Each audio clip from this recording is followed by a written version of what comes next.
മധ്യപ്രദേശിലെ ഓർച്ചയിൽ ബെത്വ നദിക്കരയിൽ സ്ഥിതി ചെയ്യുന്ന 16-ാം നൂറ്റാണ്ടിലെ വിഷ്ണു ക്ഷേത്രമാണ് ചതുർഭുജ് ക്ഷേത്രം.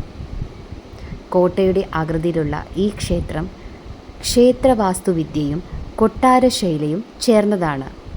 ഇതിന് ഉയരമുള്ള മച്ചുകളും മനോഹരമായ ഗോപുരവുമുണ്ട്. 4 കൈകളുള്ള ഭഗവാൻ വിഷ്ണുവാണ് ഇവിടുത്തെ പ്രതിഷ്ഠ. അതിനാലാണ് ചതുർഭുജ് എന്ന പേര് വരുന്നത്. ബുന്ദേല രാജാക്കന്മാരായ മധുകർ ഷായും വീർ സിംഗ് ദിയോയും ചേർന്ന് നിർമ്മിച്ച ഈ ക്ഷേത്രം ഉയരമുള്ള ഗോപുരങ്ങളും രജപുത്ര മുഗൾ വാസ്തുവിദ്യയും കൊണ്ട് ശ്രദ്ധേയമാണ്. രാമരാജക്ഷേത്രത്തിന് അഭിമുഖമായി സ്ഥിതി ചെയ്യുന്ന ഇത് ഓർച്ചയിലെ പ്രധാന വിനോദസഞ്ചാര കേന്ദ്രമാണ്. ബെത്വ നദിക്കരയിൽ ആയതിനാൽ ശാന്തവും മനോഹരവുമായ അന്തരീക്ഷമാണ് ഇവിടെയുള്ളത്.